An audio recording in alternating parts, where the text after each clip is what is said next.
All right, Bruntz. I got this from, and I always ask the even keeled guys, so I don't know what the guys that I don't ask this think. I think about their personality, but let's just say I would not ask this to one Mike J. Schaefer. I have this from an anonymous fan because I asked Ravi. I said, "Shoot, man, you started at 10 wins." He goes, I didn't start at 10. I started at 9. And as camp wears on, does that number increase? Because it typically does, right? You get a little thirstier. You hear the coaches.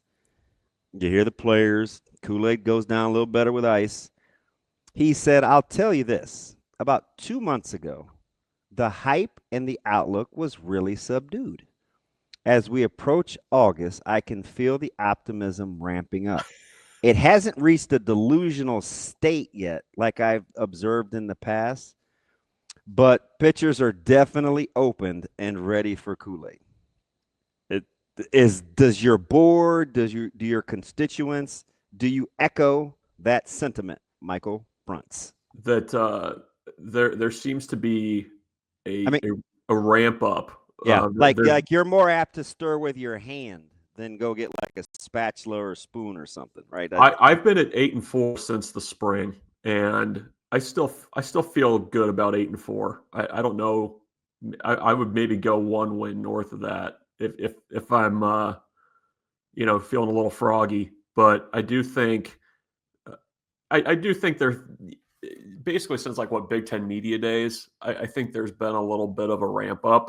That's just the nature of fall camp, though. Like I feel like whatever number you were at during the spring, you can probably tack on a win to it. I think that's that's just the nature of the season. So I don't know. It's you dig into it a little bit more, you start to see people or see players like on the turf. And yeah, I think they've got a chance to get to 8 or 9. Like I don't think that's a huge stretch. It's interesting within our little cubicle over here at the office. We were talking yesterday. Schaefer's kind of swung the other way. I think last year he was pretty bullish on things, and this year he's a little bit more subdued on things. He snip snapped on it. So I think I don't know. I think it's okay to be a little bit bullish on this team. I think this is going to be their best version of what they've had the last of the 3 years. All right. Again, I'm going to ask another measured question. For a team that is very inexperienced and has a ton of youth, what is it about this group that we say, hey, they seem to have I think they're going to have good depth. Like, I think that's kind of the consensus, and we say that without really having seen a lot of these guys play. Where do you think that comes from? Because I'm in that camp. Where do they fall? Remind me again. And I don't know if 34 juniors and seniors. But where, like in terms of starts and things like that, they're like middle of the pack, right? Yeah, like, and the conference. Yeah. Okay. But offensive line has a ton of starts. Right. Yeah. So where do I? Yeah, like because first of all, do you feel like this is a season that will lend itself to depth? Yes. Okay. Yes. The fact that you can point to like very specific positions where there's a lack of depth, I think signals how strong it is other places. Like it's defensive back is an incredibly deep. You watch the wide receivers run around. I mean, I think they've got guys that they feel okay about there, down to a 2 deep, maybe a 3. I mean, the offensive line is the one that not just the top end guys, but when you start getting into second and third teams, I mean, it's before you'd be like, okay, this guy's a third team tackle, or this guy's a third team guard, like, and has no chance of getting anywhere near the field. But I mean, now like it feels like there's a legitimate 2 deep, and I think they've done a good job of getting younger guys in a position to contribute earlier than maybe what's happened in the past. Like especially, I mean, you think of like, a Keona Davis, some of those guys, Riley Van Poppel, when he was a freshman, was playing and contributing. Vincent Shavers is a good example of that. I mean, even guys that are air quotes young as sophomores, I think are pretty experienced. And I think that's when you have that too, you're kind of reaping the benefit of having played some of those guys earlier and taken some of the lumps earlier in their careers or, previous seasons. So there's a lot of depth, and I would hope that the depth at certain spots helps you in other areas too. Like you should be better on special teams because you have more defensive back depth. You have more linebacker depth. You've got redshirt freshmen that look like they're ready to play and might not be able to get in your top 11, but they got to help you somewhere. And I think Nebraska's shown Mike Eckler has shown a willingness to play younger players on special teams and coverage. So I do think that that depth should help the areas that need to be helped, especially special teams being the biggest one, I think. Bruntz, it sounds like, I feel like you're talking yourself into 9 wins right in front of our very eyes here. Oh, no, I'm not. It sounds great. No. We're not doing that yet. No. My number is like 8.2. 8.2. 8.2. Okay. Yeah. So we're creeping slowly. Slow creep, like the creeping Charlie in my backyard that I can't get rid of. So Bruntz, kind of a 2-in-1 here. I feel like a lot of the buzz, for once, has come on the national level, right? I feel like it's not local media saying X, Y, and Z. I think for the most part, it's been played pretty close to the vest, even though he spoke a lot more in the offseason than he traditionally has. So maybe this lends itself to this first part of the question. Do you agree with the fact that a lot of the buzz has become national more than local? And do you think the national media has differentiated between just liking Coach Rhule because he's a good coach or a good speaker versus he's very endearing, right? Like you're around him and you want to be around him more. Versus, man, this guy's a really good coach and I like him. I don't know. I think Nebraska's being talked about. I don't know that there's a lot of certainty about what Nebraska is on a national level. Is that fair? Yeah, well, I hear dark horse quite a bit. But what they've done, what's happening is that there is, like, you have to think of the Big Ten, I think, in tiers. Like, you've got your top 3 teams that I think you can probably feel reasonably good about being there at the end of the year. And then there's kind of like this, the tier 2. There's like 5 or 6 teams that one of the teams in that group has to emerge to get to team 4. You know what I mean? Could I convince you at 6? In the mid tier? Yeah. Yeah, no, that's fine.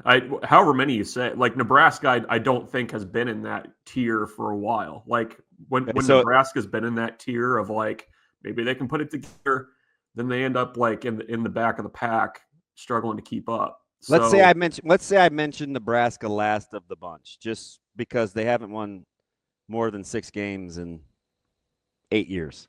Okay. So I give you Illinois, Indiana, Iowa, Michigan, USC, Nebraska. I want to put Washington in there. I think people think I'm fast forwarding. And if I'm not going to fast forward with Nebraska, then I'm not going to do it with Washington. What about Minnesota? They've got 7.5 win total. I like Minnesota. They're in that. I think they're in that group. So that's 7. Okay. Is that cool? You good with that family? Yeah.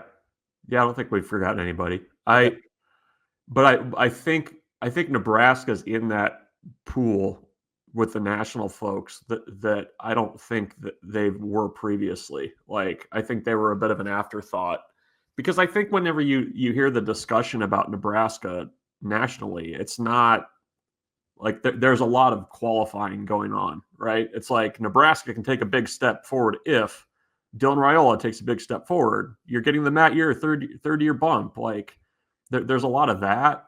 And I guess I guess that's buzz relative to like what it's been in the past few years, which is like, is Nebraska just going to make a bowl game? I mean, it's a different conversation now, but I don't know. I feel like nationally Nebraska is being put in that pool of teams, and that's, I mean, a few of those teams I would consider in the dark horse category. Certainly Illinois seems to be probably towards the front of that pack in terms of a team that's going to emerge that hasn't previously. So I don't know. It feels like there's more discussion. I don't know how much of it's like.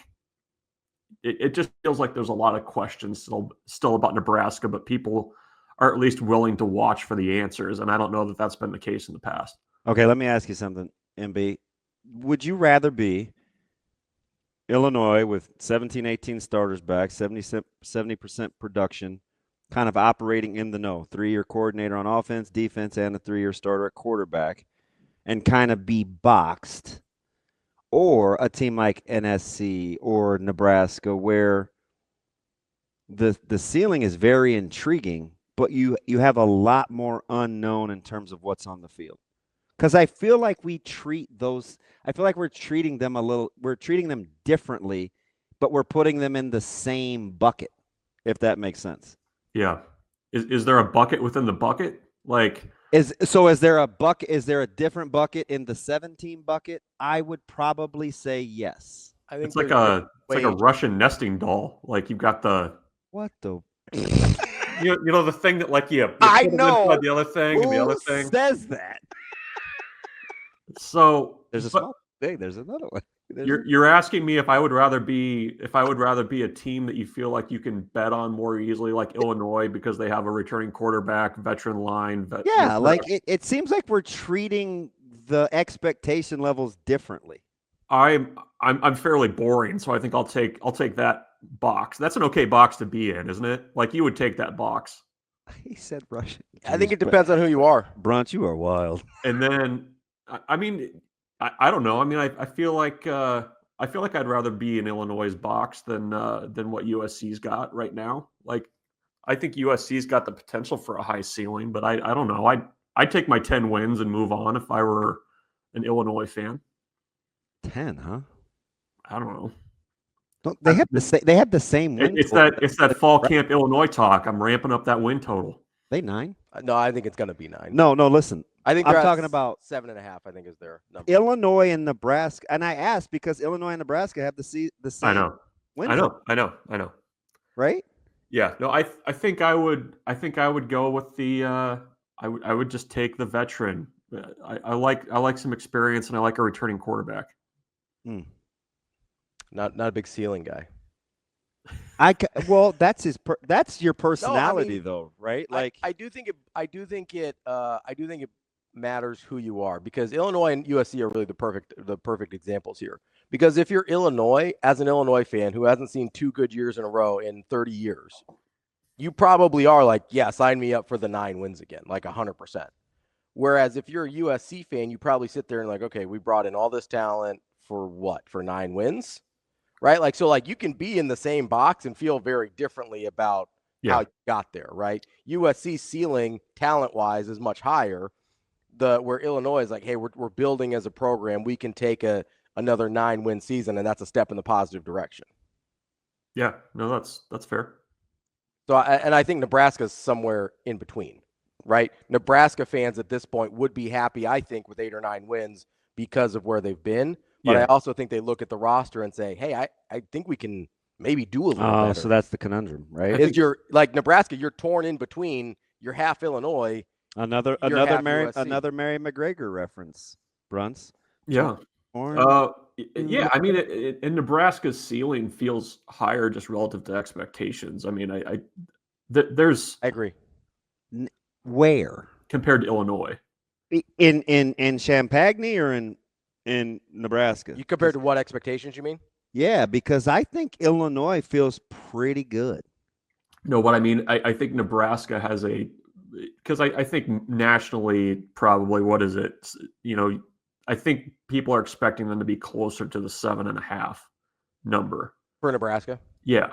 Yeah. And I think the thinking is that the number for Illinois is a bit lower given what we've discussed with the quarterback and everything else and kind of where they're building to. So I guess that's why I say that is I think Nebraska's ceiling is a bit higher when you're talking expectation relative to expectations going into the season. Like Bruntz, I have a. they play each other, by the way. Like USC and Illinois. USC's got to go in 2 of 3 weeks. They've got to go to Champaign, and then they've got to go to West Lafayette. Like, how about that? Yeah. Bruntz, I have a question for you. And I wonder if you think you're taking a leap of faith. Nebraska hasn't lost less than 5 games since 2016. Can you have the discussion with a different coach in Coach Rhule and in a whole different Tim Miles, don't put that crap on me, and not have that creep into your frontal lobe? Because that's the part. I asked Ravi yesterday, we're just ingrained to think in fear. Like, when are we going to get over the fear and just say, gosh, I think we could be pretty good? Is that part? That crap on me. Is that part of it, do you think? The hexing and vexing BS, I think, is what he also said. Right? Yes. Wasn't that's the second part of that? That was actually the gem of the quote. Yeah. No, well, I mean, statistically, the one game, the one score stuff has to improve at some point, right? Like we keep saying that every year. Yes. At some point it does. At some point it will. It's got to. But no, I mean, I think that's a fair question. I mean, I don't know though. Like, how do you? Like, I think you can separate it, but when you're actually in Memorial Stadium, like, you can feel the weight in there, right? Like, when things kind of start going. Well, he talked about it at UCLA, the difference between UCLA at home last year and being at the shoe. Well, I'm talking from like the fan base. Like, me too. He said they were booing and people were kind of comfortable and. So I don't know. Like, I think I think before you kind of are willing to turn the page, I think people need to see the results. Like, I think it's too natural to say, oh, here we go again, that kind of thing. But no, I agree. I mean, it's, at what point is a head coach not responsible for the sins of his predecessor? And, that unfortunately, when you hire him, I mean, right? In theory, but from a fan base perspective, you're right. We are holding Rhule responsible, not just for Frost, but also for Riley when we sit here and go like, oh, I mean, obviously I've been very out there with my 10-win prediction, but people, like, the number of people are like, oh, you got to give Nebraska their 3-game Nebraska penalty. And I do hear Bruntz, and it's me, and I think and I don't say it's me as like I am saying it as a quantifier. Like, I think I know the sport, and I could say, and I have from day one, I really like Coach Rhule. And immediately, if somebody wants to knock down my sentiment about what I feel about Coach Rhule, they're going to tell me about Nebraska never winning anything in their lifetime. So he does get the pushback of history. Right. So, but then we don't give him the benefit of the history right before that. It's just, you know what I mean? It's just kind of weird. Yeah. Just for what it's worth, just doing a quick look here. I wonder at what point last year. Like, I'm pretty sure I like Coach Rhule other than the fact we get along. Yes. Okay. But, like, I wonder at what point. I get along with a lot of people I don't like. I wonder, or don't think they're good at their job. I wonder at what point last year. 1 and 10.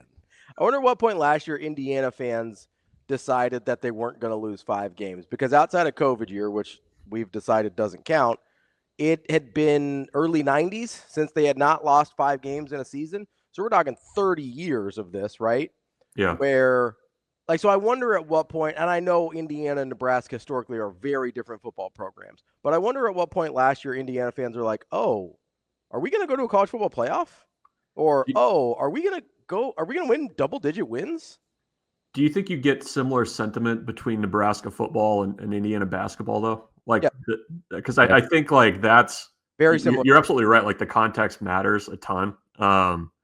But it's funny, like, it's funny you mentioned those two because I could see a lot of similarities of kind of like Indiana basketball versus Nebraska football sometimes for the same thing where like you're kind of like, oh well, this happened before, so this is the results to expect in the future. I mean, it's also a bit of like emotional hedging in some ways too, to not get hurt after the way things have gone. But who hurt you? Yeah. But yeah, no, it's a fair question. I mean, like, you know, the slate doesn't wipe completely clean, but I mean the one score stuff, I mean, it's gotta turn sometime. Like I just don't, I'm not good with statistics, but at some point it has to turn. I'm just enamored by the fact that he can kind of low key, it's not even low key, he can kind of weave in history and the past. And then in the same way, say something motivational where you know you're not married to it, right? Like he can eloquently talk about the difference between Columbus and Lincoln and Ohio State and UCLA and talk about this year why he wants, I was going to say parent-led, the importance of a player-led team in a practical sense. Do you know what I mean? So he can give some historical context without being held captive by it. And I think there's just a part of me that appreciates the whole, you have to know where you come from so you know where you're going, but not being held captive by the past. Yeah. Well, and I think part of that also comes from having, I mean, this is basically what his third go around with a situation like this. Like you kind of know the buttons to push, you know what it's supposed to look like at various points. And I don't know that the examples of the Ohio State and UCLA, I thought that was pretty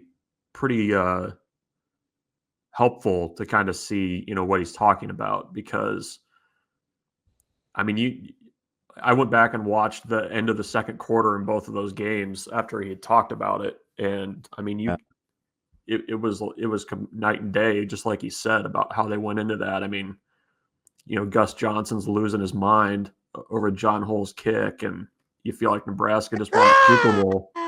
Pure. And then, you know, it was like, you know, the UCLA game, it was like, are they gonna be able to get out of the stadium here? Like, is it, you know, what's this gonna look like? So yeah, I mean, getting rid of the peaks and valleys, that seems like a good idea into year 3. What are you expecting to hear from Holgorsen today? Little Dylan talk. He's mastered brevity, but he can say a lot.